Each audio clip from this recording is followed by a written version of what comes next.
நாராயணா மதிசூதரா ஏழை பங்காரா எங்கு நிறைந்தவர் ஏகாத பரம்பொருளை என் அண்ணனும் மன்னன் திருவடிக்கு உங்க திருவடிக்கு 1000 கோடி நமஸ்காரம் செய்து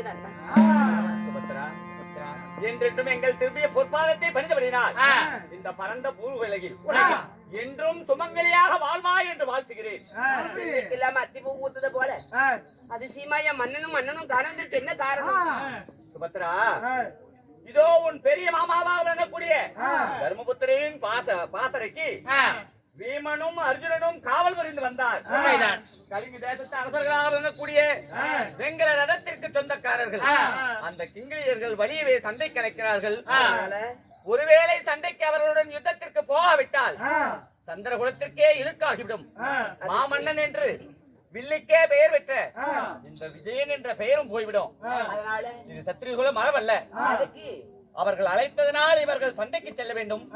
தர்மரின் பாசறைக்கு உன் மகனாகி அபிமன்யுவை காவலுக்கு வைக்க வேண்டும். அப்படின்னா இன்னைக்கு சேனாதிபட்டம் பூண்டு வருவர் யாரு? இன்று சேனாதிபதி பட்டம் பூண்டு வருபவர் இதோ 11ஆம் நாளிலிருந்து ஐவர் பஞ்ச பாண்டவர்களுக்கும் கௌரவர்களுக்கும் குருவாக விளங்கக்கூடிய துரோணரே சேனாதிபட்டம் பெற்றிருக்கிறார். அதனால அவர் இன்னைக்கு சபதம் கொண்டு வருகிறாரா? அதனால ஆயினும் இன்னும் வரலாற்றுக்கு சண்டைக்கு போறாரு. இன்னைக்கு அதுக்கு அங்க போறீங்க சண்டைக்கு. என் மகனை வரலித்து பாசறை காவல் வைக்கணுமா? ஐயோ அழுகிறாய்.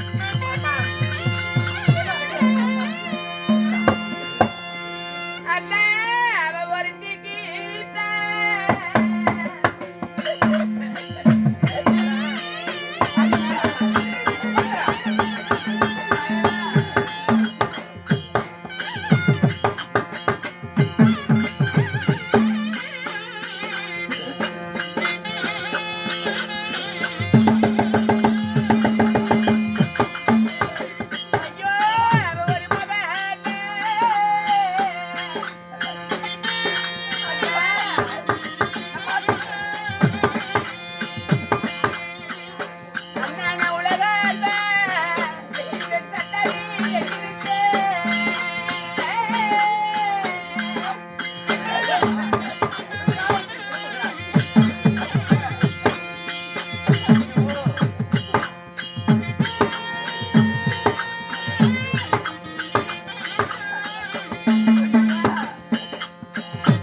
சேனாதிபட்டம் பூண்டு வருவர் யார்? துரோணாச்சாரியார். 9 சூஸ்திரம் கற்றவர். உனக்கு தெரியும், மன்னனுக்கு தெரியும், அறிந்ததே. என் மகன் ஒன்று மரியாதவனாச்சு. அவருடைய தேவரெல்லாம் கட்டு நடுங்குவாராம். அவருடைய சூழ்ச்சி சண்டை செய்வார். சூழ்ச்சியை எறிந்தவர். இன்னைக்கு என் மகனை கொண்டு பாசனை காவல் வைத்துட்டு போறீங்களே. துரோணர் சூழ்ச்சி வெல்ல முடியாத மகன் ஏதாவது ஆகிவிட்டா தாய்க்கு தள்ள பிள்ளை நாளை தரணி ஆழ்வான மனக்கோட்டை கட்டியிருந்தாய். என்னுடைய மகனுக்கு ஏதாவது ஆயிட்டு பாவி என்ன செய்வேன்? அண்ணா வேண்டாண்ணா வேண்டாண்ணா.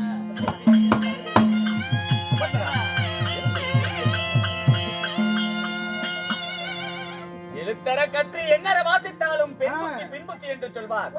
இப்பேற்பட்ட வீர புருஷனுக்கு மனைவியாக வாக்கப்பட்டு இந்த உலகந்த மாயமனின் தங்கையான இப்படி அழுது புலம்புவது. 18 நாள் பாரத போர் நடந்து கொண்டிருக்க பாரத போரில் ஆண்மகனோ எந்த ஆடவன் நம் குலத்தில் பிறந்திருந்தாலும் உங்கள் குலத்தில் இருக்கக்கூடியவர் அனைவருக்கும் அந்த கடமை உண்டு. உன் மகனின் வீரத்தை பற்றி அறியாமல் நீ இப்படி அழுது புலம்பிக் கொண்டிருக்கிறாய். உன் கணவனானவர் தன்னுடைய காண்டீபத்தை எடுத்து ஒரு கையால் அம்பையும் வல்லமை படைத்தவன் உன் கணவன் அர்ஜுன மகாராஜன். ஆனால் நீ பெற்ற மகன் இருக்கிறானே அபிமன்யு, அவன் எப்பேற்பட்ட வல்லமைசாலி. இரு கரங்களிலும் அம்பெடுத்து இந்த கையிலேயே அம்பெடுத்து பானபிரேகம் செய்வான், இந்த கையிலேயே பானம் எடுத்து பானபிரேகம் செய்யக்கூடியவன். அப்பேற்பட்ட வல்லமை பெற்ற அபிமன்யுவை பாசறைக்கு காவல் வைத்தால்தான் தர்மரின் தலை தப்பிக்கும். அம்மா, காக்கைக்கு கரும்புஞ்சினால தனக்கு பொன் குஞ்சு, தாய்க்கு தலை பிள்ளாளி தலை சாஞ்சு படுத்துக்கிட்டா ஏமாக அம்மா ஏமா படுத்துன்னு ஒரு வார்த்தை கேட்பான். ஒரு பிள்ளை இல்லாத ஒரு வாழ்க்கை எப்படி நரக வாழ்க்கை.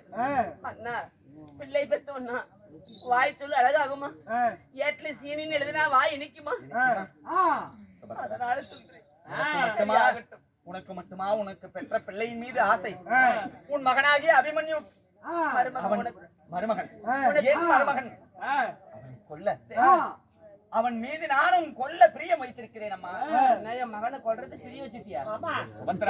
என்ன என்னைக்குல எங்க அண்ணன் பிரிய, எங்க அண்ணன் மகனை கொல்றது பிரிய வச்சுட்டுங்கிற அர்த்தத்தை அனர்த்தமாக்க வேண்டாம்.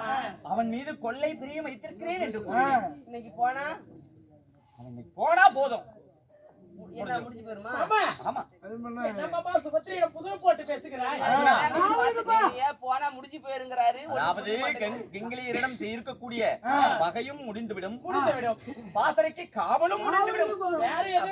அதனால அது சீக்கிரம் மகனை இழைத்து தந்தையாரும் அண்ணனும் அனுப்பி வைக்க சொன்னார்கள் என்று சொல்.